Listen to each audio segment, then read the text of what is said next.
Good morning. तो अभी तक आपने लगभग 2 या 3 एक्सरसाइज कंप्लीट कर लिए हैं। तो आज हम लोग नई एक्सरसाइज पढ़ेंगे, निर्देशांक ज्यामिति।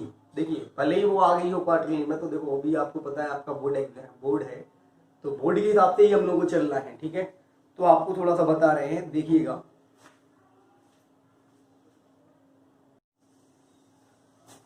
Good morning. जैसे कि अभी आप लोगों ने कम से कम 2 या 3 एक्सरसाइज कंप्लीट कर ली होंगी, तो आज हम लोग निर्देशांक ज्यामिति को कंप्लीट करने के लिए स्टार्ट करेंगे उसके लिए। ठीक है, और जो अगर आपका आ भी गया है ये क्वार्टर में, तो कोई दिक्कत नहीं है, क्योंकि आपको आगे भी इसको पढ़ना है, इसलिए बहुत अच्छे से समझेंगे।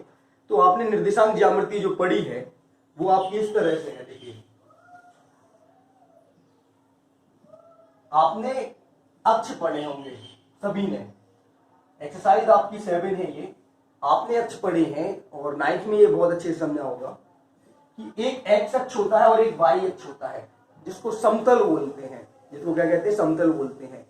तो इस अक्ष पर ज्यामितीय रूप से आप बिंदु को दर्शाते हैं और दूरी बताते हैं, उसको हम लोग बोलते हैं निर्देशांक ज्यामिति।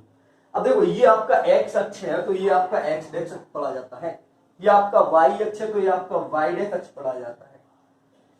अक्षों का कटान बिंदु, एक्स अक्ष और वाई अक्ष का कटान बिंदु मूल बिंदु कहलाता है। एक्स अक्ष पूरा एक्स डैश तक और वाई अक्ष वाई डैश तक, जहां पे भी एक दूसरे को काटते हैं उसे हम लोग बोलते थे ओरिजिन या मूल बिंदु। क्या बोलते हैं उसे? मूल बिंदु। एक्स एक्स डैश वाली रेखा वाई वाई डैश रेखा को जिस बिंदु पर भी काटती है उसे क्या कहते हैं? मूल बिंदु। मूल बिंदु के दाईं तरफ राइट हैंड साइड पर देखिएगा, मूल बिंदु के राइट हैंड साइड पर एक्स अक्ष धनात्मक होता है और लेफ्ट हैंड साइड पर एक्स डैश अक्ष माइनस का होता है। देखो, मूल बिंदु के दाईं तरफ एक्स अक्ष धनात्मक माना जाता है, मूल बिंदु के बाईं तरफ लेफ्ट साइड पर एक्स माइनस का होता है, मतलब अक्ष जो है माइनस का। मूल बिंदु से ऊपर की तरफ वाई जो अक्ष होता है वो धनात्मक होता है और मूल बिंदु से नीचे की तरफ वाई डैश अक्ष जो होता है वो ऋणात्मक होता है। ठीक है, तो ये धनात्मक, ये ऋणात्मक, ये दोनों ऋणात्मक। अब जहां पर दोनों से जहां पर काटते हैं तो इनके बीच का जो स्थान होता है जो समकोणिक होता है, मतलब समकोण पर काटता है। ये वाली रेखा जो होती है वो एक दूसरे को समकोणिक यानी 90 पर काटती है। तो इस तरह से आपके 90 चारों समकोणिक बन जाते हैं। इस तरह से आपके 1 90, 2 90, 3 90, 4 90 के समकोणिक बनते हैं। अब इनके बीच का जो स्थान होता है उसे हम लोग चतुर्थांश कहते हैं। उसे क्या कहते हैं हम लोग? चतुर्थांश। एक्स अक्ष और वाई अक्ष के बीच का जो स्थान होता है उसे चतुर्थांश कहा जाता है। तो ये आपका प्रथम चतुर्थांश है। इसे आपको क्या कहते हैं? प्रथम चतुर्थांश कहते हैं। इसे आप द्वितीय चतुर्थांश कहते हैं, इसे आप तृतीय चतुर्थांश कहते हैं, इसे आप चतुर्थ चतुर्थांश कहते हैं। एक्स वाई वाली रेखा जो है एक दूसरे को जिस अक्ष पर काटती है उनके बीच का जो स्थान होता है उसे चतुर्थांश कहते हैं। तो ये प्रथम चतुर्थांश है, ये द्वितीय चतुर्थांश है, ये तृतीय चतुर्थांश और ये आपका चतुर्थ चतुर्थांश है। अब आप देखेंगे अक्षों पर निर्देशांक क्या होते हैं। तो एक्स अक्ष और वाई अक्ष को दिखाने के लिए जिस बिंदु का प्रयोग किया जाता है तो उनकी लांबिक दूरी जहां पर काटती है, उनकी लंबत दूरी जो है जहां पर काटती है उसे हम लोग निर्देशांक के रूप में दिखाते हैं। तो हम कहेंगे ऐसे में अगर है तो ये एक्स अक्ष के लिए, और अगर ऐसे में है तो ये वाई अक्ष के लिए। अगर इतनी दूरी है तो ये एक्स अक्ष के लिए, इतनी दूरी है तो ये वाई अक्ष के लिए। तो देखिए, अक्षों से लांबिक दूरी जहां पर काटी है, जहां पर मिलती है उसे निर्देशांक से प्रदर्शित करते हैं। तो ये एक्स वाई आपके निर्देशांक हो गए। एक्स वाई क्या होते हैं? निर्देशांक।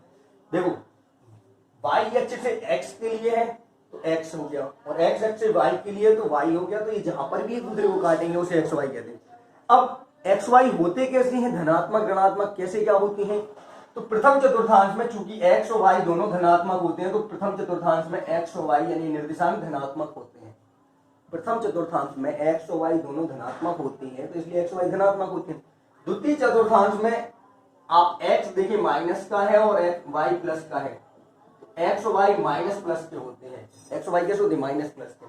द्वितीय चतुर्थांश में आपके एक्स डैश जो है माइनस का होता है, वाई प्लस का होता है, तो माइनस प्लस के होते हैं। तृतीय चतुर्थांश में आप देखेंगे दोनों माइनस के होती हैं। एक्स डैश वाई डैश दोनों काय के होते हैं? माइनस के होते हैं।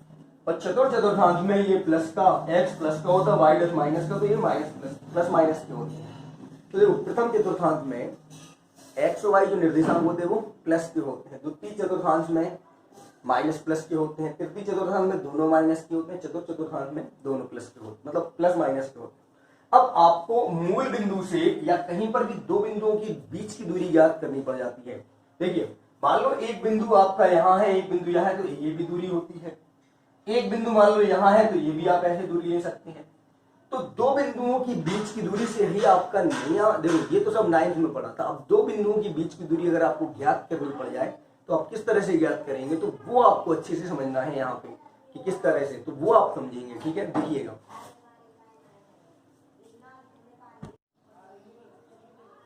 देखिए किसी कार्तीय तल पर दो बिंदुओं के बीच की दूरी कैसे ज्ञात करते हैं, उसका फॉर्मूला क्या होता है वो हम लोग समझेंगे।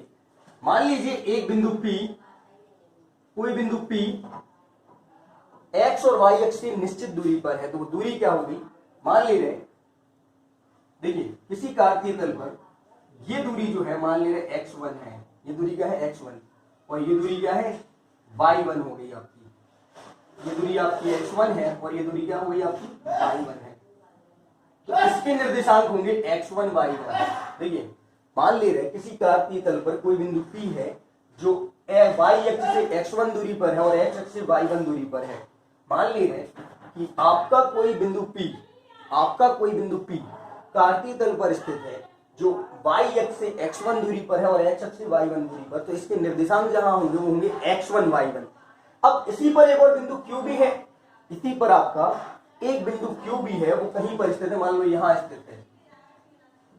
इसी पर आपका कोई बिंदु Q है जो y अक्ष से x2 दूरी पर है और x अक्ष से y1 दूरी पर है, तो ये y2 दूरी पर है, तो ये हो गया निर्देशांक x2 y2। देखिएगा x अक्ष, देखो y अक्ष से x2 दूरी पर है, y अक्ष से कितनी दूरी पर है x2 दूरी पर है, और x अक्ष से यानी यहां से इसकी दूरी कितनी हो गई y2 हो गई। अब हमें P से Q के बीच की दूरी निकालनी है, हमें किसकी दूरी निकालनी, ये दूरी आपको निकालनी है। तो आप ऐसे में अगर समांतर रेखा खींच दें अक्षों की, तो ये आपका एक त्रिभुज बन गया। ये क्या बन गया, इसे आप R नाम दे सकते हैं, ये बन गया आपका एक त्रिभुज। देखो P के निर्देशांक x1 y1, क्योंकि P की जो दूरी है x1 y1 है, Q के निर्देशांक y अक्ष से है x2 दूरी पर और x अक्ष से है y2 दूरी पर, तो निर्देशांक क्या होगा x2 y2। तो देखो ये x1 y1 हो गया और Q के x2 y2 हो गए। ये सीधी रेखा आप मान ले रहे हैं समांतर रेखा खींच देने पर, ये R प्रकार की, तो ये बन गया आपका एक त्रिभुज।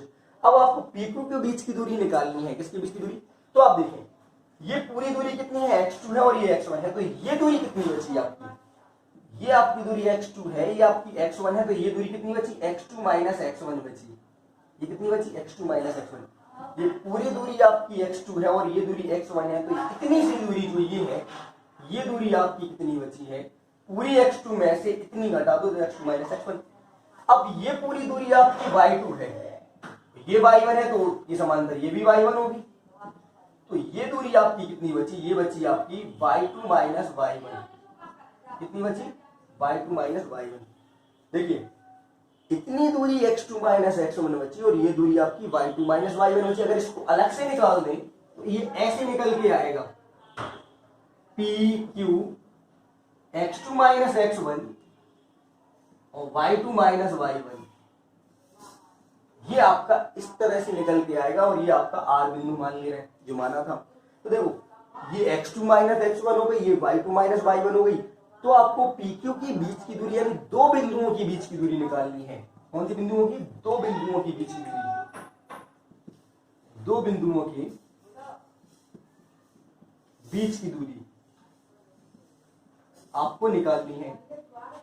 बताओ, तो ये अक्षों के समांतर होती है तो 90 डिग्री का एंगल बनता है। अक्षों के समांतर है तो रेखा के बीच में कितने का एंगल बनेगा, संगत कोण बराबर होते हैं। अगर ये 90 होगा तो ये भी समांतर रेखा के लिए 90 होगा, संगत कोण बराबर होते हैं, तो ये बन गया एक समकोण त्रिभुज। कौन सा त्रिभुज, समकोण त्रिभुज। तो ऐसे में अगर आप देखें तो आपको PQ की बीच की दूरी निकालनी है और आपको पता PQ आपका कर्ण होगा, क्यों, समकोण के सामने जो होगा वो क्या होगा, कम कर्ण होगा। ये आपका लंब होगा तो ये आपका आधार होगा। सीधी रेखा लंब का काम करेगी और क्षैतिज रेखा काय का काम करेगी, आधार का काम करेगी। तो ये आपको दो बिंदुओं के बीच की दूरी यानी कर्ण निकालना है। क्या निकालना है, कर्ण। तो बताओ सूत्र क्या होता है, कर्ण स्क्वायर बराबर लंब स्क्वायर प्लस आधार स्क्वायर, वर्ग हटाएंगे तो इस पे आता है रूट। कर्ण स्क्वायर बराबर होता है लंब स्क्वायर प्लस आधार स्क्वायर, वर्ग हटाएंगे तो रूट आता है। तो बताओ कर्ण है आपकी पी क्यू, पी क्यू बराबर अंडर रूट, पी क्यू आपकी कर्ण है तो अंडर रूट, लंब क्या है आपका y2 माइनस y1 का होल स्क्वायर, लंब है y2 माइनस y1 का होल स्क्वायर, आधार है आपका x2 माइनस x1 का होल स्क्वायर। देखिएगा लंब है y2 माइनस y1 का होल स्क्वायर, आधार है x2 माइनस x1 का होल स्क्वायर। इसको आप ऐसे लिख दें PQ बराबर, इसको ऐसे लिख दें, पहले x वाले को लिख दे रहे x2 माइनस x1 का वर्ग, फिर y वाले को लिख दे रहे y2 माइनस y1 का होल स्क्वायर। देखो तो दो बिंदुओं के लिए पहले x वाला लिख दिया, पहले x वाला लिख दिया x2 माइनस x1 का वर्ग, फिर y वाला लिख दिया y2 माइनस y1 का वर्ग। तो दो बिंदुओं के बीच की दूरी का सूत्र होता है x2 माइनस x1 का वर्ग प्लस y2 माइनस y1 का वर्ग। अब इस चीज को आप पलट भी सकते हैं, अगर निर्देशांक बदल दिए जाए, अगर निर्देशांक x1 y1 बदल दिए जाए तो PQ का सूत्र ये भी आपका निकल आएगा x1 माइनस x2 का वर्ग और y1 माइनस y2 का होल स्क्वायर वर्ग। अगर निर्देशांक बदल दिए जाए, ये तो कंडीशन होगी जब x1 ये हो जाए, x2 ये हो जाए, y1 ये हो जाए, y2 ये हो जाए। अगर निर्देशांक बदल दिए जाए तो ये चिन्ह क्या हो जाएंगे, x1 y1 भी बदल जाएंगे। तो x1 y2 मतलब जो भी होंगे चेंज कर देंगे, तो ये आपका x1 माइनस x2 का वर्ग, y1 माइनस y2 का वर्ग, ये आपका सूत्र बन जाएगा। तो ये आपके दो बिंदुओं के बीच की दूरी का सूत्र निकालने का फॉर्मूला है। देखिएगा फिर आगे देखिए, ठीक है, सवाल देखेंगे अब।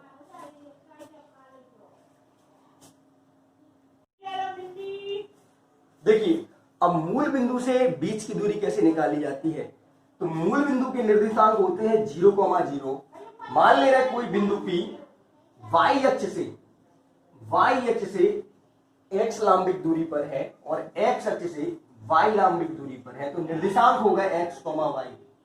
देखिए अब आपको बता रहे हैं मूल बिंदु से दूरी का सूत्र। मूल बिंदु से दूरी का सूत्र क्या होता है, तो मान ले रहे हैं कोई बिंदु x, y, कैसे मूल बिंदु होते हैं और इधर जो होता है वो 0,0 होता है। तो देखो अगर कोई बिंदु y अक्ष से x दूरी पर है और x अक्ष से y दूरी पर है तो निर्देशांक होगा x, y।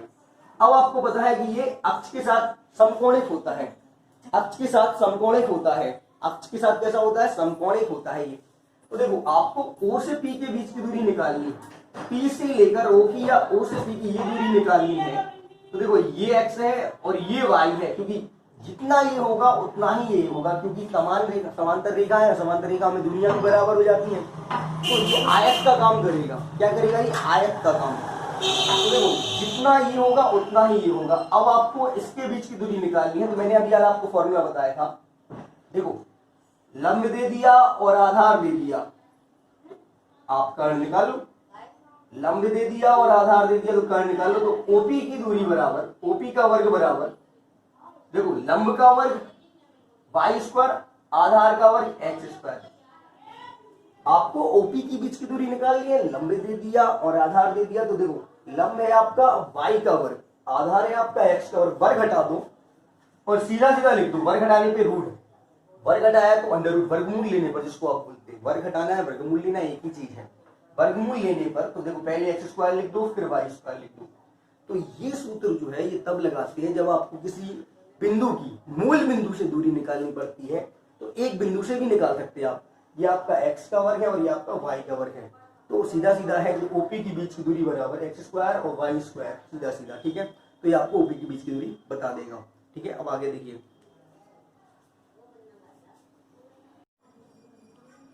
देखिए एक्सरसाइज का पहला सवाल आपको बता रहे हैं दो बिंदुओं के बीच की दूरी ज्ञात करनी है। एक्सरसाइज का पहला सवाल है दो बिंदुओं के बीच की दूरी ज्ञात करनी है, 2,3 और 4,1 की बीच की दूरी निकालनी है। इसे x1 y1 मान लो, इसे x2 y2 मान लो। सबसे पहले निर्देशांक मान लो, पहले निर्देशांक को मान लो x1 y1, दूसरे को मान लो x2 y2। इसे p मान ले रहे q, तो pq बराबर दो बिंदुओं के बीच का दूरी का सूत्र होता है x1 माइनस x2 का वर्ग, y1 माइनस y2 का वर्ग। ये किसका सूत्र होता है, दो बिंदुओं के बीच की दूरी का, x1 माइनस x2 का वर्ग, y1 माइनस y2 का वर्ग। तो x1 माइनस x2 का वर्ग, y1 माइनस y2 का वर्ग। अब बताओ x1 2 है, x1 माना इसको, तो ये x1 y1 है, x1 2 है, x2 4 है का वर्ग, y1 आपका 3 है और y2 आपका 1 है, 1 का वर्ग। एक बार फिर से देखो, 2,3 और 4,1 की बीच की दूरी निकालनी है। तो बीच की दूरी, तो पहले जो बिंदु दिए 2,3 इसको x1 y1 मान लो, दूसरे जो बिंदु दिए 4,1 इसको x2 y2 मान लो। अब ये x1 y1 हो गया, x2 y2 हो गया। ये बीच की दूरी का सूत्र है x1 माइनस x2 का वर्ग, y1 माइनस y2 का वर्ग। आप उल्टा भी लिख सकते हो, x2 माइनस x1 का वर्ग और y2 माइनस y1 का वर्ग, क्योंकि वर्ग में दोनों चीजें सेम हो जाती हैं। तो देखो 2 माइनस 4 का वर्ग और 3 माइनस 1 का वर्ग, 2 आपका x1 है, 4 आपका x2 है, 3 आपका y1 है, 1 आपका y2। 4 में से 2 गए तो 2 का वर्ग, 4 में से 2 गए 2 का वर्ग, 3 में से 1 गया तो 2 का वर्ग। माइनस के 4 में से 2 गए तो माइनस के 2 का वर्ग और 3 में से 1 गया तो 2 का वर्ग। अब बताओ, माइनस के 2 का वर्ग 4, ये भी 4, तो हो गया 8। 8 को लिख सकते हैं 2 रूट 2। रूट 8 का वर्गमूल होता है 2 रूट 2। एक चीज और, इसे मात्रक में व्यक्त किया जाता है, काय में, मात्रक या इकाई में। तो बीच की दूरी ज्यामितीय रूप से या तो मात्रक में आएगी या किसी इकाई में आएगी, तो ये लिखती। अगला है -5,7 और -1,3 के बीच की दूरी निकालो। -5,7 -1,3 के बीच की दूरी निकालो। इसे x1 y1 मान लो, इसे x2 y2 मान लो। पहले निर्देशांक को x1 y1 मान लिया, तो दूसरे निर्देशांक को x2 y2 मान लिया। बीच की दूरी का सूत्र PQ बराबर, इसे P मान लेने से Q, x1 माइनस x1 है 5 माइनस x2 का वर्ग, x1 माइनस x2 का वर्ग प्लस y1 माइनस y2 का वर्ग। देखो x1 है -5 माइनस x2 है -1 का होल स्क्वायर, ठीक है, और प्लस y1 है आपका 7 और y2 है 3 का whole square. -5 minus minus plus 1, double minus, देखो ये भी माइनस और ये भी माइनस, तो हो गया plus, minus minus plus, minus minus plus का वर्ग। 7 में से घटाओ 3 तो बचेगा 4 का वर्ग। -5 में से 1 गया तो माइनस के 4 का वर्ग प्लस 4 का वर्ग, -4 का वर्ग भी 16, -4 का वर्ग 16 और प्लस 4 का वर्ग भी 16, 16 16 हो गया 32। 32 को लिख सकते हैं 4√2, 32 को लिख सकते हैं 16 दूनी 32, यानी इस तरह से 16 गुणा 2, 32 को लिख सकते हैं 16 गुणा 2, 16 का रूट कितना होगा 4, तो ये भी आपका काय में आएगा, मात्रक में, ठीक है। तो इसके आगे के सवाल कल की वीडियो में आपको मिलेंगे, तो ये जरूर आप अच्छे से समझेंगे, ठीक है। धन्यवाद।